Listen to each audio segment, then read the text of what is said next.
السلام عليكم، مرحبا بكم في قناتكم وردوة زعفران. كيف كتشوفوا الفيديو ديال اليوم هو ماشي دبابة حربية، وإنما فقط كيكة الجندي أو السولدة. كتجي هشيشة ولذيذة بزاف بزاف، كتستحق التجربة. غادي نقدموها إن شاء الله بطريقتين مختلفتين، فالمقادير ديالها جد بسيطة والطريقة كذلك. فكنقول الناس اللي مازال ما اشتركوش في القناة مرحبا بكم، اشتركوا في القناة باش توصلوا دائما بجديد الوصفات، وندوزو ان شاء الله نشوفوا المقادير وطريقة التحضير. غادي ناخذوا واحد الاناء اللي غادي نديروا فيه 4 ديال البيضات يكونوا بحرارة المطبخ. فإلا نسيتوا مثلا انكم ما خرجتوهمش من الثلاجه في الطريقه اللي كندير انا، كناخذ واحد الطاسه وكندير فيها ماء دافئ وكندير نحط فيه البيض وكنخليه 10 دقائق. هذه في حاله الا نسيت ما خرجتوش من الثلاجه. غادي ناخذوا كاس ونص ديال العنبه ديال السكر سنيده او ما يعادل 200 غرام ديال السكر، وغادي نخلطوه بالطراب الكهربائي. يمكن لكم كذلك ديروه يعني في الخلاط الكهربائي او لا فقط الخلاط يعني الطراب اليدوي، فهو كيعطي نفس النتيجه. غادي نخلطو مني غادي نحصل على هذا اللون هكا باهت شويه ديال البيض والسكر. غادي نزيد كاس ونصف ديال الزيت وكاس ونصف ديال الحليب، دائما كاس العنبه ما يعادل تقريبا 200 مليلتر ديال الحليب و200 مليلتر ديال الزيت، رشه ديال الملح. وغادا نعاود نخلط بالطراب الكهربائي، غنخلط مزيان واحد دقيقه 2 دقائق حتى 3 دقائق عفوا، تنحصل على خليط متجانس. من بعد غادا ناخذ كاس ديال الدقيق وغادا نزيد عليه 3 الخنيشات ديال الخمارة الحلوى او لا الخميره الكيميائيه، وغادي نغربلهم بطبيعه الحال. فهاد الكاس انايا درتو ديال الدقيق غير باش نخلط به الخميره وما تجينيش مكوره في الخليط اللي عندي. غادي نعاود نطرب مزيان. فانا هنا مازال ما درتش الدقيق كامل كيف كتشوفوا، غادا غير نطرب داك الكاس فقط مع الخميره. من بعد غناخذ هذا الخليط وغادي نقسمه على 3، غيجوني تقريبا واحد 2 المغارف كبار عامرين في كل حصه.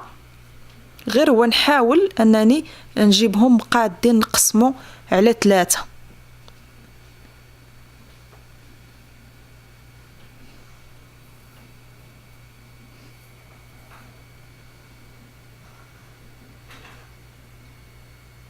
من بعد غادي ناخذ الخليط الاول وغادي نضيف عليه خنيشه ديال الفاني، وعاد نبدا نزيد الدقيق تدريجيا. فالدقيق يبقى على حسب الخليط، على حسب عفوا البيض، الحجم ديال البيض ونوعيه الدقيق كذلك. خصنا نحصل على خليط كيف كتشوفوا ما جاريش بزاف وما ثقيلش بزاف.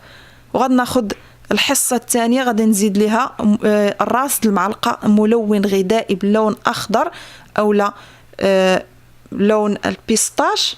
غادي نحرك مزيان، وعاد حتى هو غادي نبدا نزيد ليه الدقيق تدريجيا، نزيدو غير بشويه بشويه حتى نحصلوا على خليط بنفس الكثافه ديال الخليط الاول، ما ثقيلش بزاف وما خفيفش بزاف كيف كتشوفوا هنا.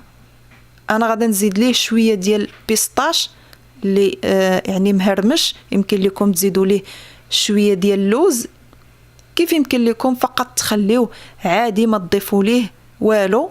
انا غادي نخلطه هنا ونخليه حتى هو على جنب. وناخذ الخليط الثالث غادي نزيد ليه 2 المعالق كبار ديال الكاكاو. فهنا مهم بزاف انكم حتى تخلطوا الكاكاو وعاد من بعد تزيدوا الطحين باش تحكموا في في الكميه ديال الطحين. الا درتوا الطحين هو الاول عاد زدتوا الكاكاو يقدر يجيكم ثقيل بزاف. حتى تخلطوا الكاكاو مزيان وتحصلوا على اللون اللي بغيتوا. عاد غادي نبدا نزيد دقيق تدريجيا. فهاد الخليط كله اولا هاد الحصص ب3 خداو ليا تقريبا 3 ديال الكيسان عامرين ديال الدقيق، وكيبقى نتوما كيف قلت لكم على حسب نوعيه الدقيق وكذلك على حسب الحجم ديال البيض. من بعد ما خلطته مزيان غادا نزيد ليه قطع ديال الشوكولاته. انا هنا فقط قطعتها عشوائيا غير بالسكين وزدتها لهذا الخليط، يمكن لكم تكتفيوا به يعني بلا ما تزيدوا ليه حتى شي حاجه، ولكن كتجي جد لذيذه في هذا الخليط هذا. غناخذ القالب ديال الكيك اللي دهنته بالزبده ورشيت عليه الطحين، وغادا نبدا نحط الالوان اللي عندي. غادا نحط اللون الاول ونحط حداه اللون الثاني والثالث، وغنجي ما بين كل لون ولون وغادا نحط فوقهم او بيناتهم اللون الثالث كيف هو موضح هنا في الفيديو. ما نحطوش واحد فوق واحد فوق واحد.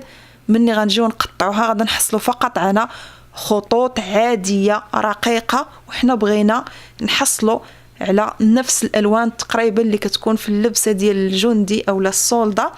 فغادي نخالفوا الالوان، ما نحطوش واحد فوق واحد، وانما نحطوا جوج ونجيو وسطهم ونحطوا الثالث كيف مبين، وما نخلطوش يعني المعالق اللي كنهزوا بهم الخليط. كل خليط نديروا ليه معلقه خاصه به.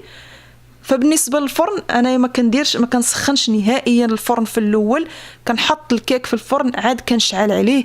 غادا نشعل هنا غندير الفرن على درجه حراره 175، يمكن لكم ديروا حتى 180 باش طيب الكيكه على مهل. غادا نخليها 45 دقيقه، عاد غادا نحل عليها. مني تدوز 45 دقيقه فانتوما غادي تحلوا، غادي ديروا السكين تخشيو في الكيك الى خرج يابس اولا ناشف من الكيك، فكيكون ان الكيك واجد. غادا نضربها واحد 2 ضربات ولا 3 هكا مع السطح، وندير لها هاد الحركات الدائريه فقط باش ندمج الالوان فيما بينها. ما نخلطهاش نهائيا لا بمعلقه ولا بالسكين، ندير لها غير هاد الحركات الدائريه فقط كيف كتشوفوا، وغادي ندخلها للفرن. وكيكون هذا هو الشكل النهائي ديالها. كتجي رائعه بزاف ولذيذه، وكيف كتشوفوا الالوان كنخليوها شويه تحمر من الفوق كذلك باش ما تجيناش بيضه. من بعد يعني ما كطيب تماما كنخليوها شويه تحمر. انا غادي نقطع هنا باش تشوفوا الالوان كيفاش كتجي من الداخل. كيف كتشوفوا معايا ما كتجيناش ديك الخطوط الرقيقه، وانما الوان متداخله فيما بينها. كتجي رائعه في الشكل وفي المذاق، خفيفه وهشه. وكيف كتشوفوا هنايا الشكلاط كيجي دايب، وهذاك يعني الحبوب ديال البيستاش حتى هي كتجي باينه ولذيذه. كيف قلت لكم كتعجب الصغار والكبار. هذا التقديم الاول، يمكن لكم تخليوها عاديه كيف كتشوفوا حتى هي المنظر ديالها كيجي رائع بزاف. وإلا بغيتوا تخرجوا شويه على المعتاد وتقدموها يعني بطريقه مختلفه، فانا غناخذ السكين وغادي نقطع الوجه ديالها الفوقاني كله. غادي نحيدو بالسكين كيف كتشوفوا معايا. غير هو ما ندخلش في الكيك بزاف، يعني ما نقطعوش بزاف، غير الوجه اللي كيكون منفوخ حتى كنحصل على واحد السطح اللي هو تقريبا سطح مستوي. هاد الزائد اللي حيدت كله من الفوق فاحنا ما غاديش نرميوه، غادي ناخذوه غادي نفرتوه مزيان مزيان بيدينا حتى نحصلوا على واحد الخليط ديال الالوان. كتكون الوان يعني اللي هي جميله بزاف. وغادي ناخذ كريم شانتيي وغادي ندهن بها الوجه ديال هاد الكيكه من الفوق. يمكن لكم تدهنوها يعني تذوبوا الشكلاط الاسود اولا الشوكولاته البيضاء ودهنوا بها، كيبقى لكم حريه الاختيار. ولكن بهاد الكريم شانتيي كتجي لذيذه بزاف، كتعطي واحد اللذه خاصه. انا غادي نديرها هنا من الفوق عشوائيا، ما غاديش نقادها بزاف، غير غنحط لا كريم من الفوق. وغادي نجيب هذاك الكيك اللي فرتتنا وغادي نغطي به السطح، ومن بعد يعني نضربو هكا شويه بيدي باش يلصق.